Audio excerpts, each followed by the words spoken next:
This is the PitchVision Academy Cricket Show, Series 7, Episode 24, The Growth Mindset.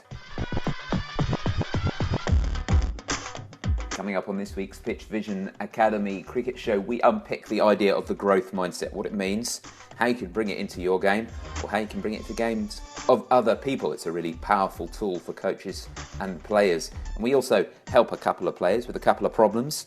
We have a question about a sidearm and whether it can actually replace bowlers. And we also talk about what you need to do to increase your pace if you're a fast bowler, but you haven't quite got the fastness yet. All that and more coming up on this week's PitchVision Academy Cricket Show.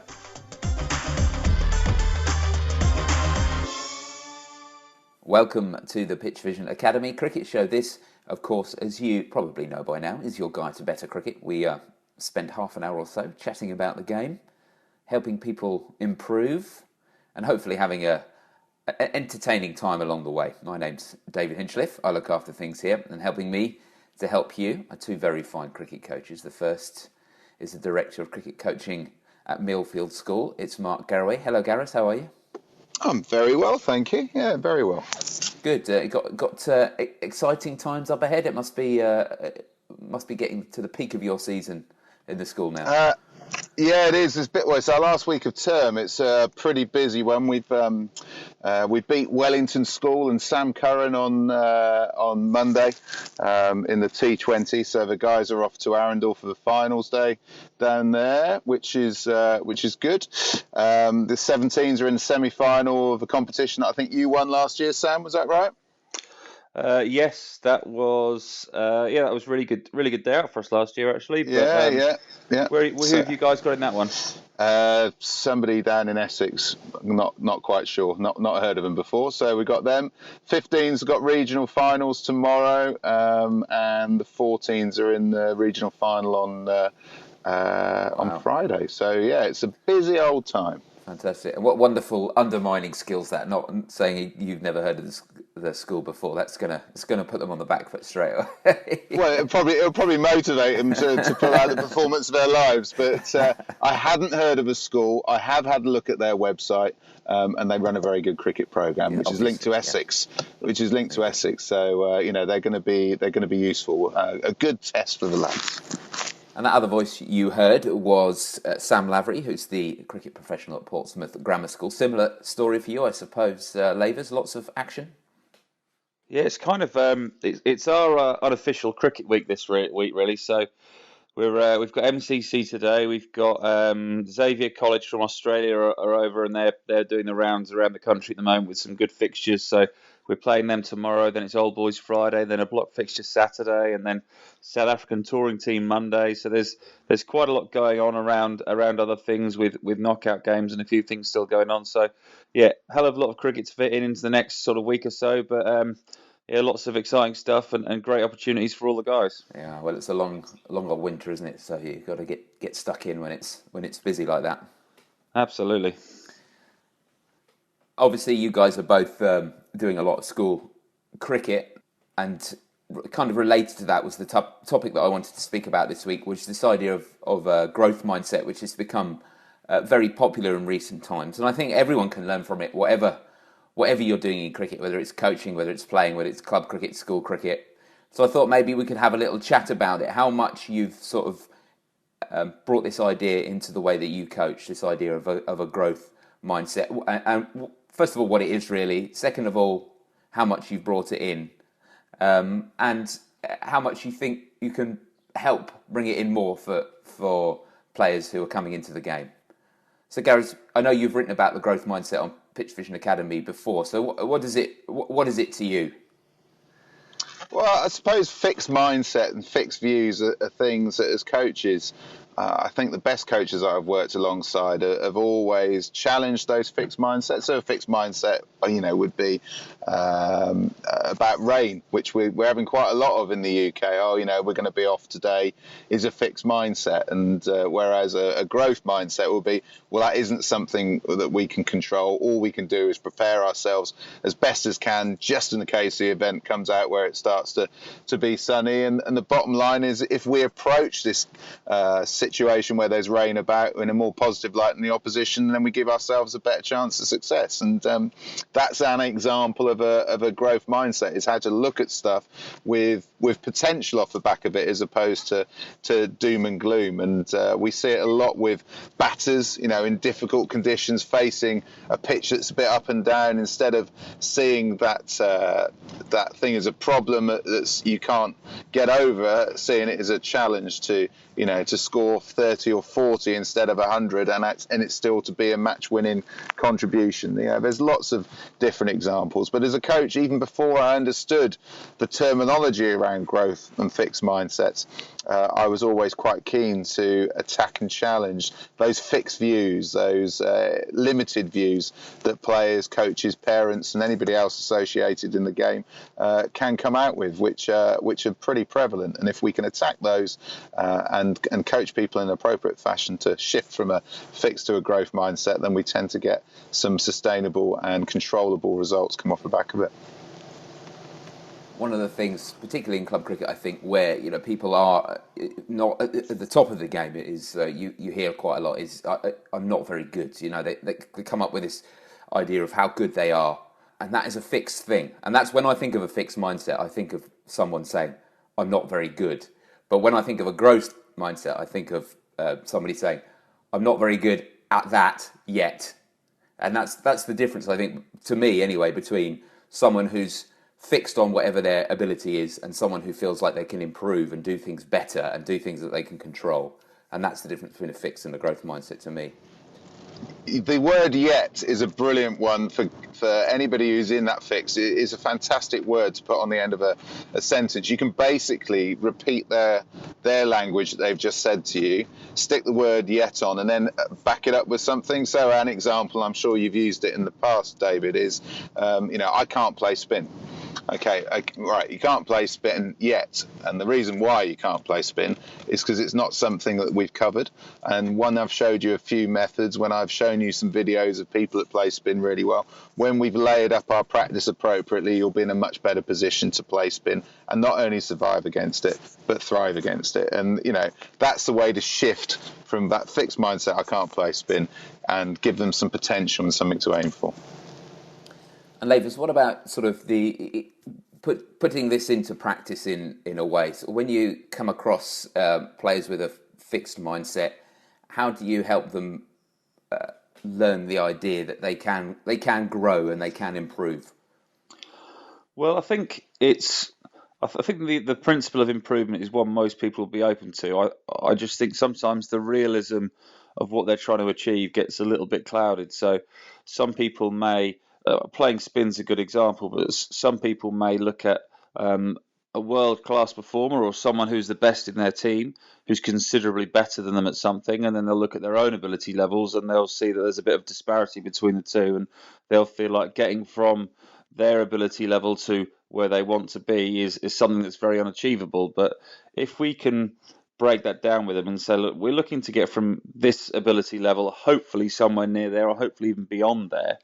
But in doing that, we've got to go one step at a time. And it might be that we can't jump from here to there, but can we be a little bit better tomorrow? And can we be a little bit better the next day? And can we take it off in small chunks rather than looking at this enormous, scary leap, which seems impossible, and probably leaping from one ability level to another one that's significantly higher probably is impossible. So if we can just map out some progression and say, here is a process or a plan which is going to improve us, and if also along the way we can try and reevaluate how we are progressing, I think it just makes everything a little bit more structured and gives them an idea of how they're going to move along that pathway from their existing ability level to where they want to be.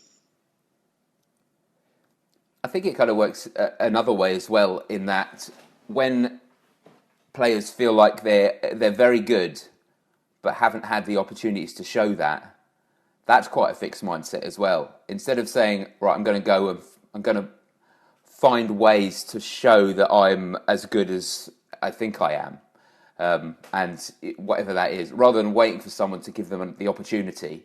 And all that needs to happen is someone needs to come along and give them the opportunity, and they can show how good they are. they can go and make those opportunities for themselves. And I see that a lot in players when they ask for a chance. Please give me one chance. Is something that we hear a lot at PitchVision Academy.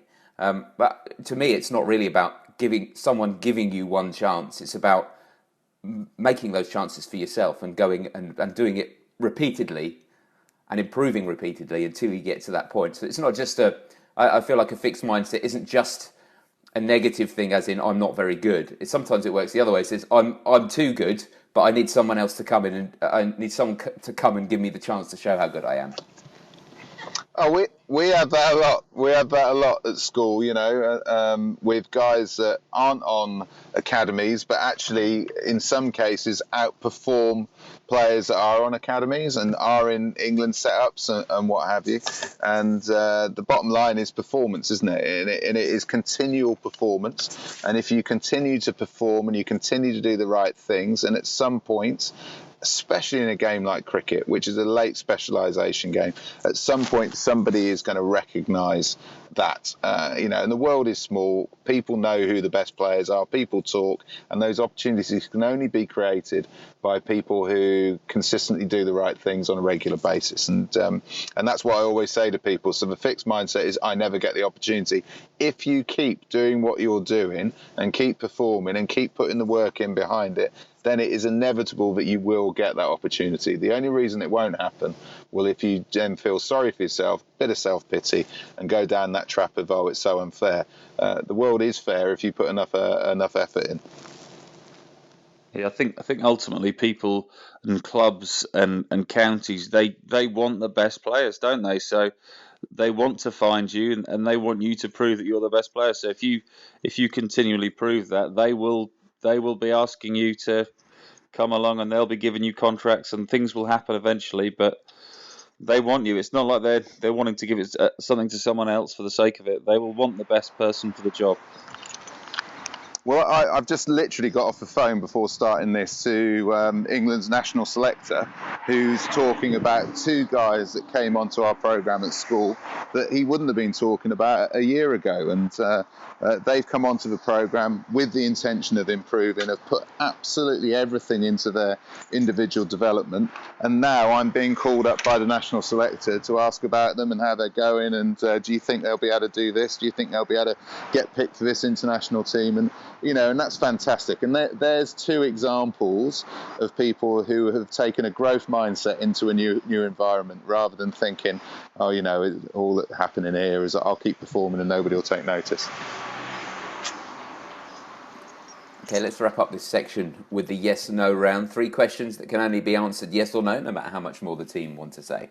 I've got the questions, so let's fire away. First question. Yoga is good for cricket. Yes. Second question. Interval training is better than jogging. Yes. Third question. Showing belief in your teammates builds everyone's confidence. Yes. Correct. Yes. And now it's time for the question section on the show. We dip into the mailbag and we come out with a couple of questions that have been sent in to the show. The best question of the week wins a prize, which is an online coaching course from PitchVision Academy at pitchvision.com. And if you want to send in your own question, then you can do so by emailing coach@pitchvision.com. So the first question this week is from Sam. And Sam says, I'm a pretty slow bowler, maybe 70 kilometres an hour. And because of my relatively low pace, I believe there's a lot of room for improvement. I'm 16 years old. By the age of, say, 25 years old, what would be my pace, estimated, of course, if I keep working hard and trying to get better and better? So tough to be specific about this kind of question, but what kind of indicators can we look at when we see a young player and we think, how much faster can they get if they want to improve their pace? Well, I think the first thing you do is you look at the action, don't you? You have a look to see how many of those pace indicators that we've talked about in the past are prevalent within that action and how many are missing. You then look at to see how many of those ones are achievable within somebody's action. and you go through it in that sequential fashion. And then obviously you've got to have a look at whether their bodies will allow them to bowl fast, because obviously it's a rigorous thing. And then you can put a plan around them from a physical perspective, which there's loads of stuff out on, which we talk about quite a few weeks on this show. So there's lots of resource out there that you can access. But ultimately, I'd first do what we call the pace matrix over in the UK, and other people have got different methodologies and different ways of going about it. But an example is, does a person have a decent pace in their run-up, because they can take that momentum into their delivery stride and their bowling action? Have they got a braced front leg, or a leg that can support their upper body rotations later on in the delivery? Have they got a delayed arm? Would be three examples within those points that we look for that are fairly consistent with the guys who bowl at the top pace around the world. And Lavers, from a strength and conditioning point of view, perhaps, how important is it to have those indicators of strength and power from in the gym? How much weight you lift, or how much power work you do, and all that kind of thing. Well, I think everyone's going to have different ambitions in terms of where they want to end up. So, definitely trying to have some kind of program in place is going to support it, though. And if you can have a program that caters for both the strength and power side of things, and it's often important that you do get your head around the difference between strength and power early on, because for a lot of people, they're two words that kind of overlap quite a lot and aren't necessarily enormously different. But actually, when you get into the kind of nitty gritty of it, they're very different in what they're actually meaning and what you would be delivering if you're delivering one session to the other. So, if you're looking at a long-term plan, which you are, which is fantastic, and you're not looking for results in the next 3-6 months, etc., then you've got a long time ahead. So you can be thinking about developing that strength and establishing a little bit of muscle development first of all, and then subsequently trying to convert that into some power and using a range of exercises that are going to be relevant to our bowling action. And there's loads of power-related exercises which are barbell work, dumbbell work, but largely a lot of it would be med ball work as well, which are things that you can implement into a program really easily. A lot of the power stuff isn't actually that expensive, so you don't always need loads of kit to do it, because a couple of med balls are some varying range, and you can be doing things there. So I would say that would have a fairly big contribution to your development, but that would be dictated to by your starting point with your action, because the bowling part of it is still the most important part of it for me, and doesn't matter how fit or strong you are, if the action is way out, then that's going to be the biggest thing to fix first of all. So think about those performance indicators that Gareth has mentioned there, and have a look at other key parts of a bowling action, which we'll have discussed here many times during the podcast. And if you're starting to get those things right, and you're starting to do quite well from a technique or technical point of view, then also start feeding in and start building yourself as an athlete, because it's going to take an athlete if you want to start bowling at a high pace, and there's no reason, given the time scale you've given yourself, that you can't really be bowling at high pace in 4, 5, 6 years' time, which is what you're looking towards in terms of a time scale. And question for both of you, really. You've seen a lot of players come through. Based on a player around about this kind of age and bowling at the kind of pace that he's bowling at, what's the best improvement you've seen over a period of time? Well, I suppose one of the improvements that's, I should imagine, one of the most notable improvements was Darren Gough, actually. So I remember playing against Darren Gough at the outset of my career, before he really hit the big time, and he was medium pace-ish. He was a bit more medium pace, but not somebody that you would go, oh, hang on a minute, this is going to be cheeky. And then, based on some feedback from a couple of senior players and a couple of guys that have played international cricket, they felt that he had the capacity. So we're going back to this fixed and growth mindset. His fixed mindset was, let's get the ball up there, let's make it nibble a bit. It doesn't matter what pace I bowl, as long as I get the ball in the right areas, then I'll be all right. And then they said to him, well, you're never going to make the most out of your career. You might not even last as a county cricketer unless you start to bowl a lot quicker. And basically that mindset changed virtually overnight, and he just started to hoon it in. And obviously he had some good skills behind him, but his commitment level to his delivery after those conversations had taken place really jettisoned him into top level international cricket and being the cornerstone of an England bowling attack for many years. And all that came about was him going, all right, I'm going to bowl properly quick now. And he absolutely nailed it. And obviously he had bits in his action from his medium pace days, which were all good and transferable. But sometimes going back to that fixed mindset and growth mindset discussion, sometimes it takes a bit of feedback and somebody to take it upon themselves to do something different, and all of a sudden you're in business. Levels, what about you? What's the best improvement you've seen directly? Good question. We track the bowler's pace generally every half term, just to see how they're doing, and that's not necessarily something that is an enormously influential part of the program, but it's quite interesting to see how some people progress, and it does help in terms of flagging any potential issues if people are having a drop off in pace as well. So we do have pace logs for a lot of the guys anyway. Over a season this winter, we've had a couple of guys who've gone up by 7-8 miles an hour, which is pretty good.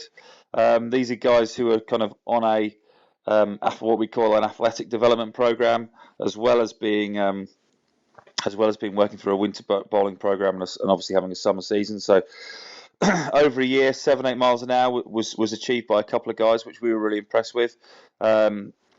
Obviously, that's kind of relative to where they were. So if you were already kind of bowling early mid-70s, 7 or 8 miles an hour would be an enormous progression. These guys were probably were bowling kind of mid-50s as younger bowlers, but again, that's pretty good progression. That's clearly well over a 10% improvement, but again, it is relative to where they were. So there was a lot of room for improvement. In this case, I don't see any reason why Sam couldn't be thinking of progressing in a similar manner by 10% a year, and that would see him hopefully in 3 or 4 years' time being bowling some nice pace. But it's clearly going to get harder to gain that 10% year in, year out. So as long as you focus on getting those processes right, and you focus on making sure that the program you're sticking to and you are sticking to it is good, then you will get there to a reasonable pace in the long run. Next question it's actually a follow-up, if you remember, from the other week. We had a question from Cameron asking how much he should train. Well, he's got back to us with some more information, because we gave him an answer last time.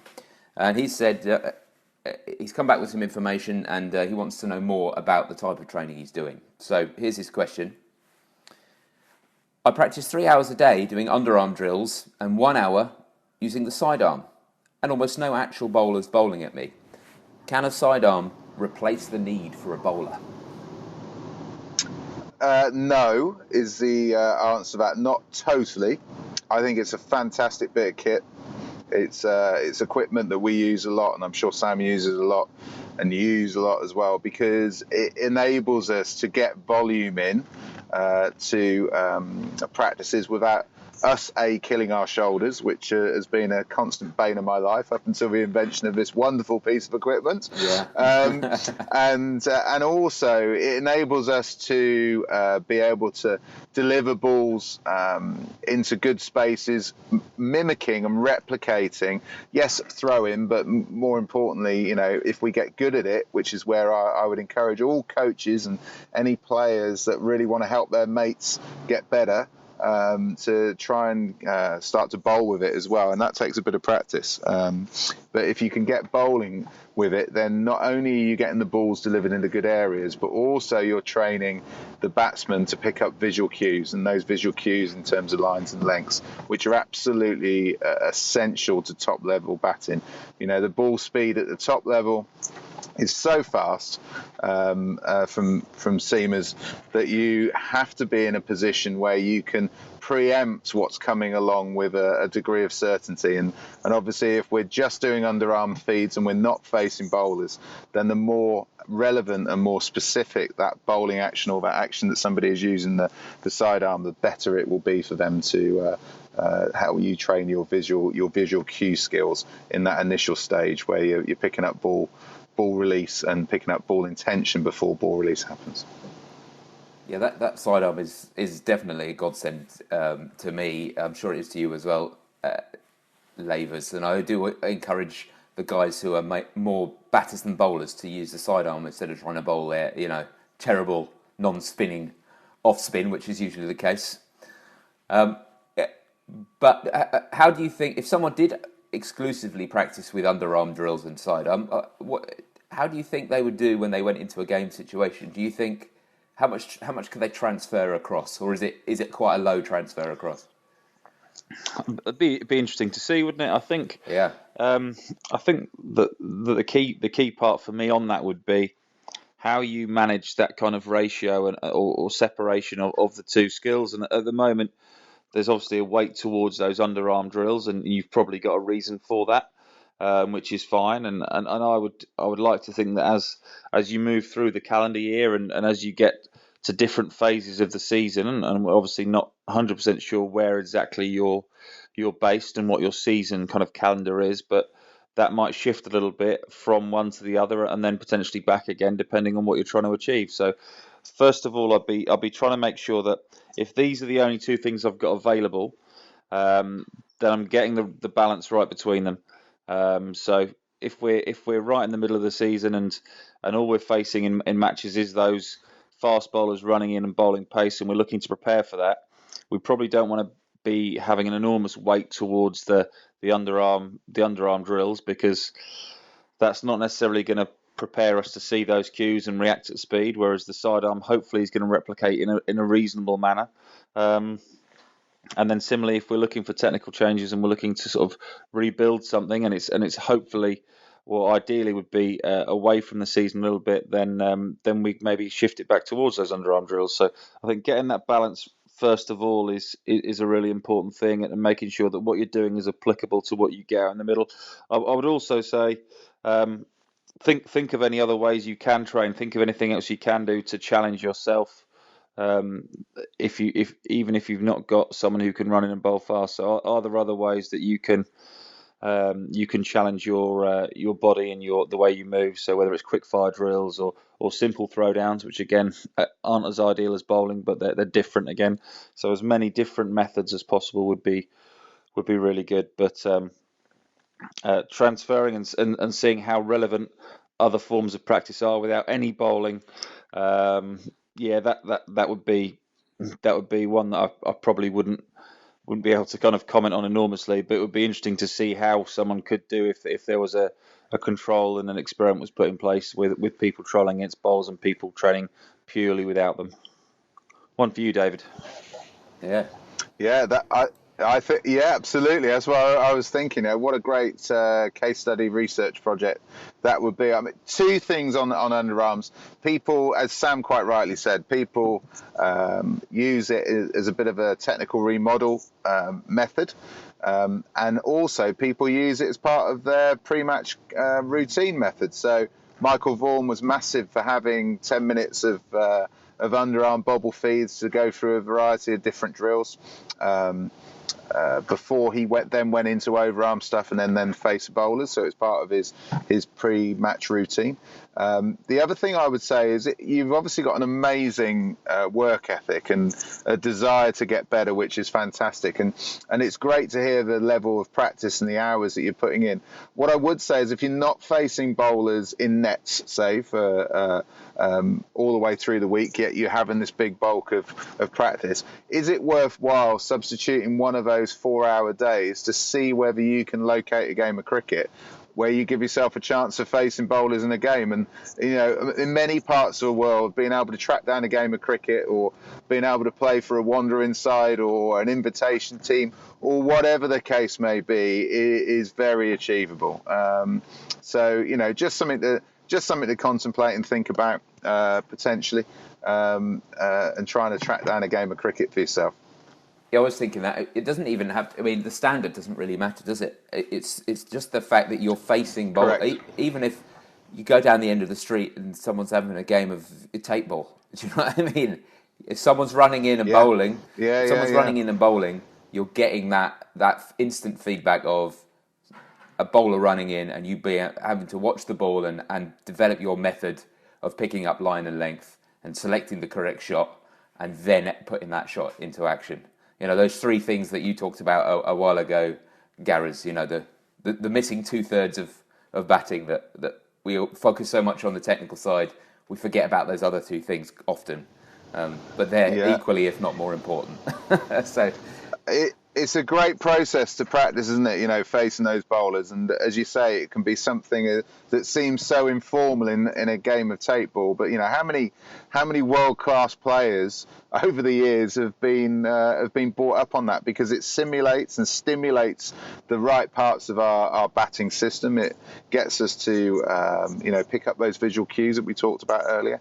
And also gives us that game sense. So I love your practice ethic. My challenge to you is, can you shift some of the intensities and volumes around the different elements of your practice program presently to incorporate some match play. So when you do go into your proper matches, you are absolutely on the button. I think that would be something worth looking at.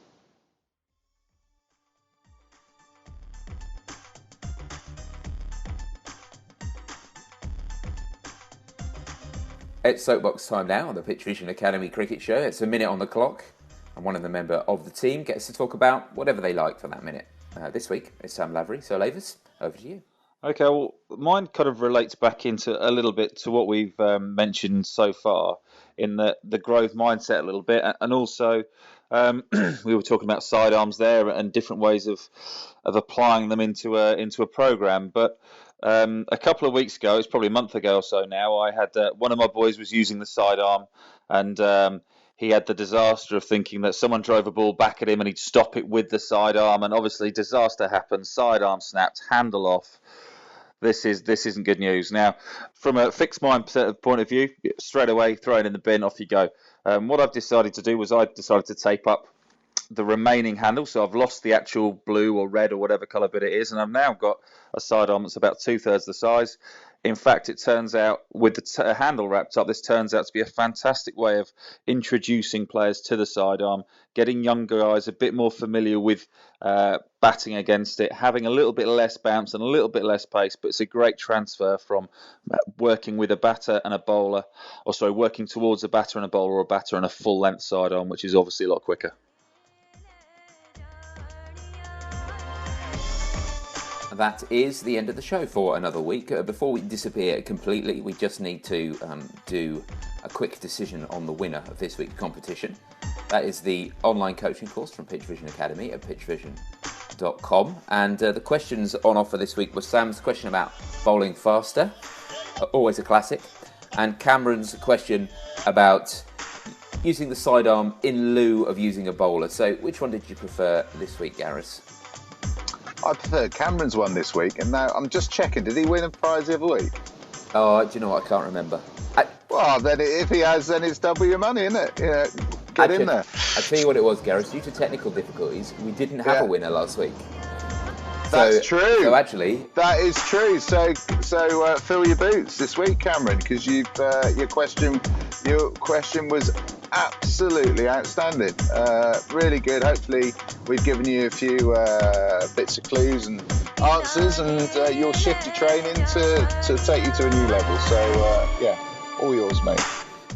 And Gareth, if someone wanted to get in touch with the show and send in their question and have their chance to win the prize, how could they do that?